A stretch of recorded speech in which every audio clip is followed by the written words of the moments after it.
না, ছয় জনগোষ্ঠীকৰণটো কেৱল আহোমেই নহয়, প্ৰতি অসমীয়াই বিচাৰে। কিন্তু এইটো কথা ঠিক যে আমি মুখ্যমন্ত্ৰী দেৱৰ পৰা আমালৈকে আমি সকলোৱে এটা বিচাৰো যে বৰ্তমান যিকেইটা জনজাতি আছে সেই জনজাতি কেইটাৰ যাতে 0.0001% তেওঁলোকৰ হানি বিঘিনি নহয়।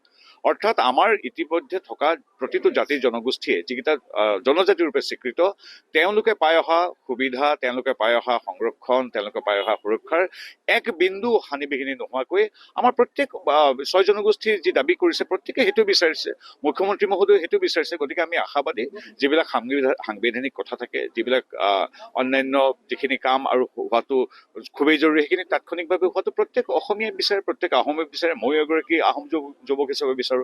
গতিকে তাত কোনো ক'বলৈ দ্বিধাগ্ৰস্ততা নাই। কিন্তু এইটো কথা আমি নিশ্চিতি প্ৰদান কৰিছো যে আমিও বিচাৰো যে কাৰো হানি বিঘিনি নহওক। কাৰণ আহোমৰ কথাই এইটো যে সকলোৰে বিকাশ, সমবিকাশ।